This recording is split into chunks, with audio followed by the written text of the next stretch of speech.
Hey, everybody. Welcome back to ProAV today. Look, we'll just get right to it. A lot of folks in the ProAV industry have gotten into the industry through live sound and pro audio vehicles. And it's so incredible to see how so many folks have found their way to our industry. And I was having a conversation with a gentleman out at Infocom this year and said, you know, we needed to push record on this.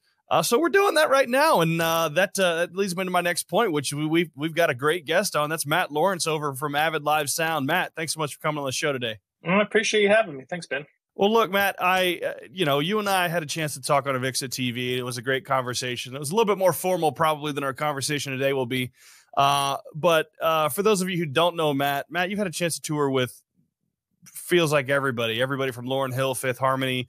You said Snoop Dogg, right? And a lot of folks in the industry, whether it's people that are still in the industry, people that have found their way to different places in the world, would look at a career like yours and say, that's what I want to emulate. But I think a lot of times people don't really understand the true career paths in AV, right? They see this golden goose of I want to be a touring A1 or a front of house engineer, and don't always see what happens beyond that, what happens before that. So I wanted to really ask some questions today about some of the ways, not only that you got into the industry, but some of the ways folks around the pro audio world can get in as well. So Matt, that was the longest intro ever. Thanks for coming on the show. Absolutely. Glad. Thanks for having me, and looking forward to your questions. Well, yes. First of all, I got to point out, Matt is doing a million different things at a million different places right now. So Matt is, I don't know, Matt, what's your official title across the world at this point? You're at a church. You're obviously crushing it at Avid. What are we allowed to call you? Sound ambassador? No, I don't know. Nobody knows. I don't know. This is the perfect spot, right, for what you're trying to talk about. I think that, my whole goal when I was 18 was just to be a sound guy. I don't even know what it looked like. I was enamored by, there was a guy that can control the sound. And that's how I started. So where I am now, we can, you'll take it and ask the questions, but, I look over the production aspects at my church when I have the time. And I also I take care of sales for Avid in the live sound sector. Yeah, well, no, casual. I mean, you just, you get to help folks all around the world accomplish the same career path. But no, I love the conversation that we're going to be able to have today, because it's one that you hear from a lot of different people, right? Whether it's from people who volunteer at church or in technical theater applications, or folks who are, at-home producers and things like that. People find their ways into the pro audio world in so many different places. But, I want to start with you, right? I want to hear a little bit more of your story and talk a little bit more about how you got into the industry. And then we'll kind of make some parallels maybe about how you got in and how other folks could do it. So kick us off, Matt. How'd you break into it? Yeah. I appreciate it, Ben. And, there was a time when I was 18 and I was in my fourth band or something like that, I started off by playing a rhythm guitar and backup vocals in a punk band with 3 chords. And then I played bass and a backup singer. And then I played drums and backup singer, then played, bass and lead vocals. There was a few bands and they all were, I think towards the end they were good, but they weren't great. But the end, we started playing some decent shows and, playing around town. And, that's when you start going into a venue with an actual system. And like I was talking to you about, that venue happened to be a 125 cap room Hell's Angels Club. And that was where I started. So, seeing that there was this little analog Mackie desk behind a chain link fence, and we played there. And it was one of those things where I was so young that it was, hey, you can play, but you got to leave type of thing. And then it was not too long after that, I went to the engineer and just said, hey, I want to learn. And he said no. And he said no quite a few times. And then eventually I was like, I want to do this. What do I have to do? And he said, pick up the trash. Right. So then it was pick up the trash and to roll some cables, and then, okay, finally get behind the desk and learn some things. And I was actually just telling one of at church, we call them change makers, but volunteers. And I was just telling her that she started probably 8 months ago with the same thing. She came up to me at church on a Sunday and said, "Hey, I want to learn sound." And I said, "Great." And literally, what's a four band? Like all the things we were talking about on the show, just how do you start from scratch? And I was telling her a story recently about, like you said in the beginning of this whole idea of what I've accomplished. I've told her, I'm like, so it's not always like that. And we went over a story recently where the sound guy, his name is Steve McDonald, that taught me in the beginning. And he had like this local PA that he would roll around in his point source PA with an analog desk. Everything was super heavy. And he's like, "Hey, you're my intern now. Come with me." And I remember I'm driving my 87 maroon Mercury Sable to go to this gig, and I run out of gas on the freeway. And I remember going, "Oh my gosh, I have to make it here. Like no matter what, I got to make it to this gig." It was free. It was hard work. It was all the things that are not glamorous. But I remember running as fast as I can to a gas station, pulling out the little change that I had in order to buy a gas can and some gas to run back to my car to go do this gig for free with my mentor. Right. So it's those kind of things that you're right. People don't understand. Right. And even now, I have gold and platinum records and cover of magazines and all this stuff at my house. And people come over and go, "Oh, well, that's what I want to do." Great. I've been at this thing for 22 some years, and it started with running down the freeway and, picking up trash and stuff like that. So that turned into working as a backup guy at a bigger club, about 500 capacity, called the Clubhouse. And then I got the head position there, which was great, but it was the same thing. It was, point source EAW, everything was held together with duct tape and, spit. And you're trying to figure out, how do I make this thing work every week?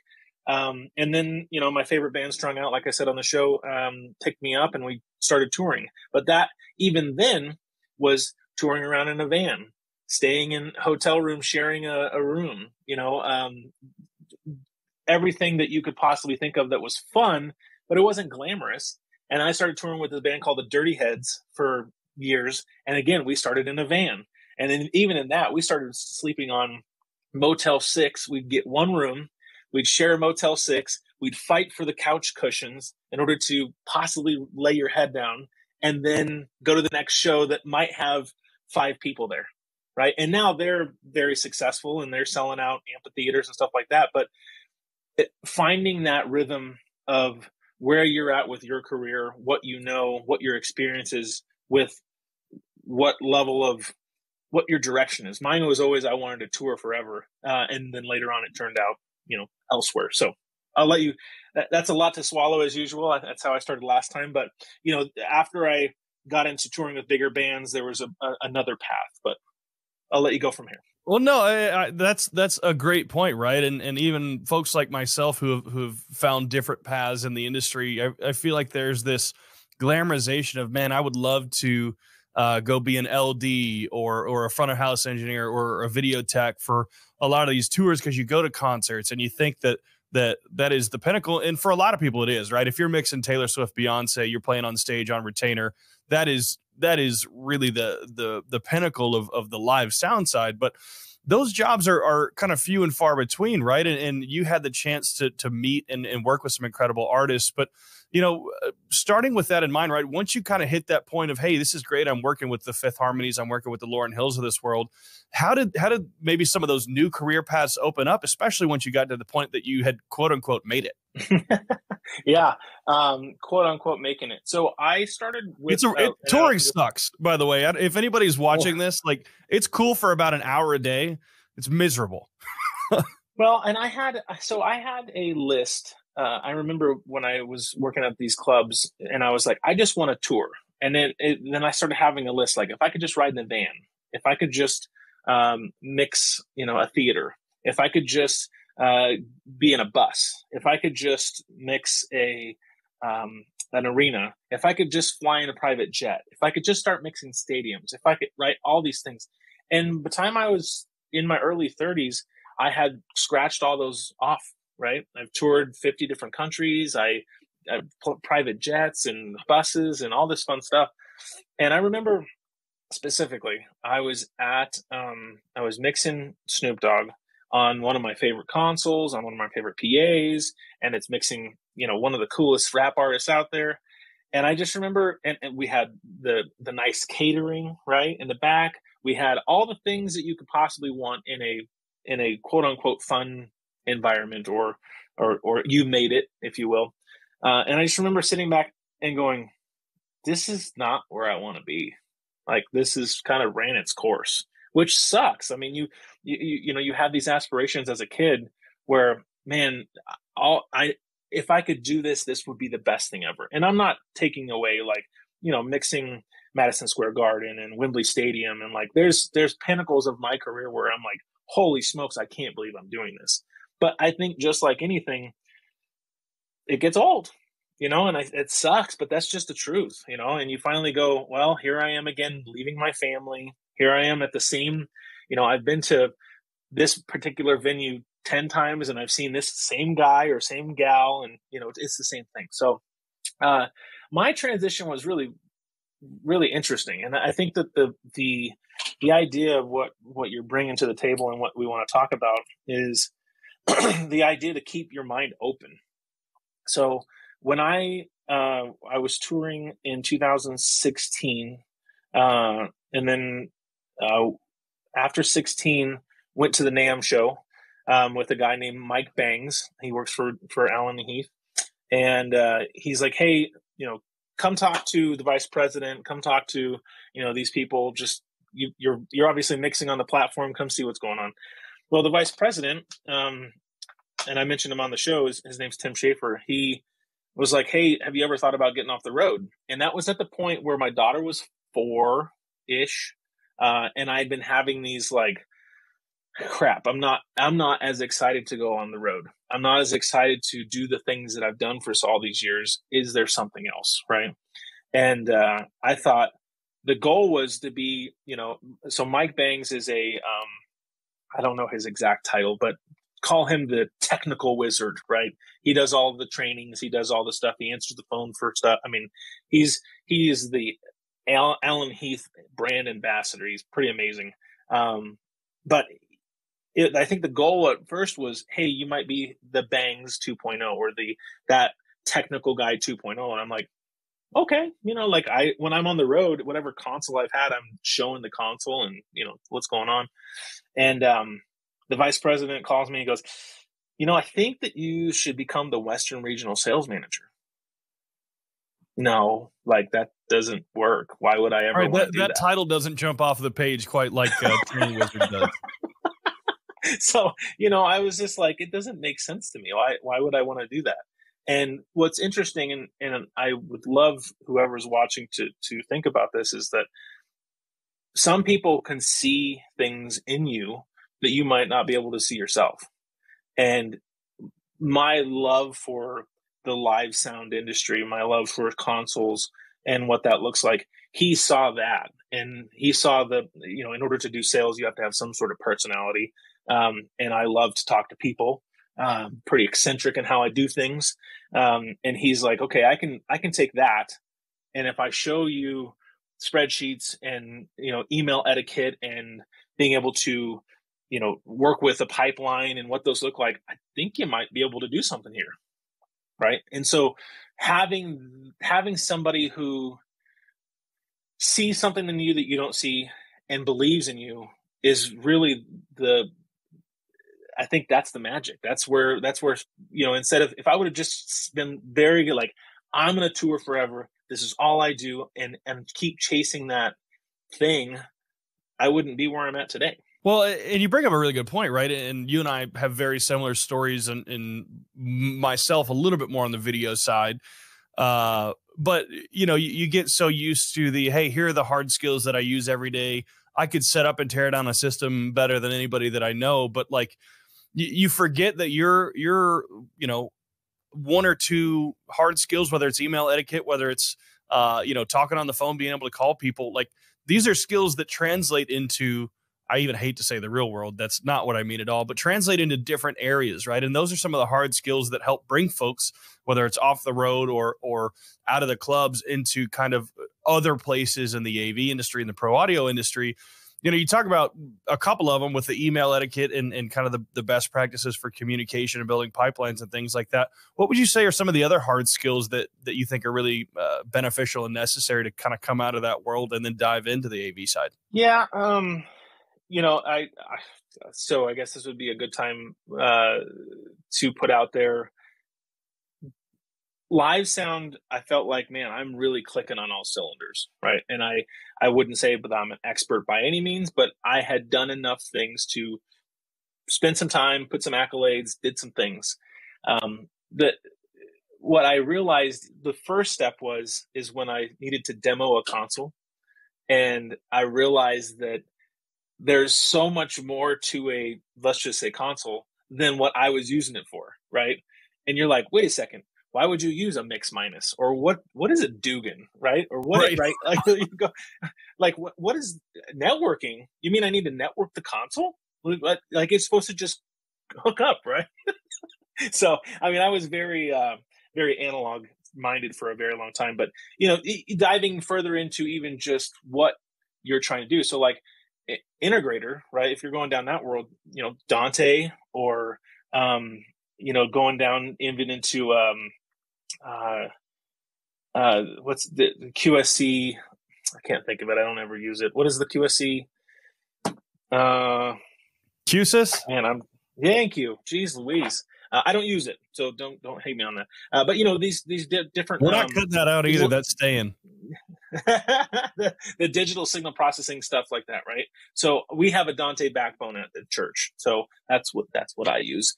But I think the idea of there's so many skills that you use, either on the road or very singular, and then when you branch out, it's what are you trying to do? Right? What is the goal? And, even at our church, the goal at our church is to have as many change makers or volunteers as humanly possible. Right. And when I took over about a year and a half ago, as far as the production director, we had literally no volunteers. Right. The two gentlemen, or let's just go with the one gentleman who was there, phenomenal integrator mentality, knew how to get from point A to point B, but communication skills and being able to bring new people in was not his forte. And I went last night. We have rehearsals on Tuesday evenings, and I went last night just to see how everything's going.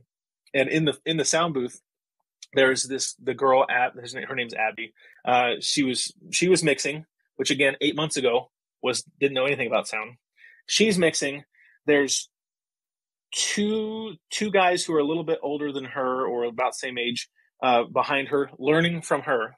And then there's a 65-year-old guy who knows a bunch about sound but not about digital. And then there's another kid back here. So there's 5 people. And then the monitor guy comes up. There's 6 people who are all volunteers, who are all change makers. So I know I kind of went on a tangent, but the idea that when you're coming off the road, like if I started learning, my stepdad's a pilot. If he started teaching me about how to fly planes, it's not really going to be applicable to what I'm trying to do, right? But there's so many other skill sets of getting off the road. And I can't tell you how many people I know who are super successful engineers who would love nothing more to get off the road and don't know how to. Yeah. And I want to call back to a point you made earlier, right? Now you see you live in a little bit more of a teaching and advisory role, and you kind of now have an opportunity to be that person to somebody, whether coming off the road, coming into the industry for the first time. Talk about that side a little bit, right? What are some of the ways that folks like you and I and people who have done a lot in the industry, who kind of exist in the enterprise now world, how can we do a better job of bringing folks into the industry and kind of giving them some of that mentorship? Yeah. I look back frequently on what is the success of having multiple volunteers, multiple change makers in our church, right? It really boils down to just being open. And I look back at the people that were there last night. And, I can think about, there was a guy, the recent one, he came up on last 2 Sundays ago and said, "Hey, I think it sounds great in here. I'm new here. What can I do to help?"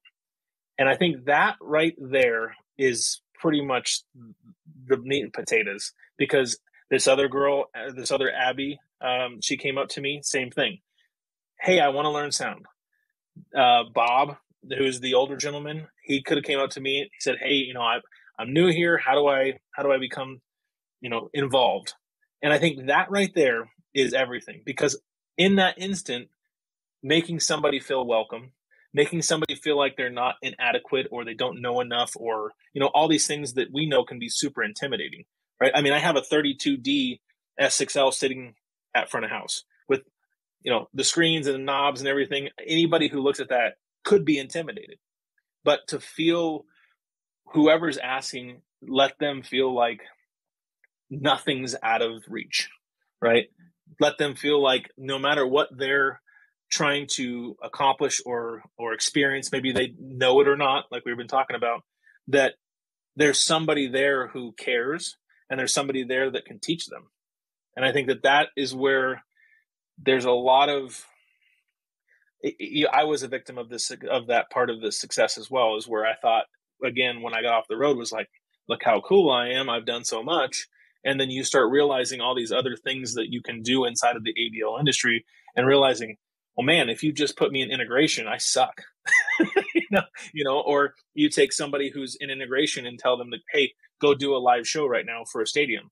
Maybe they might not be as good, right? So I know there's some blending. I got it. You learn project management real quick too. Yeah.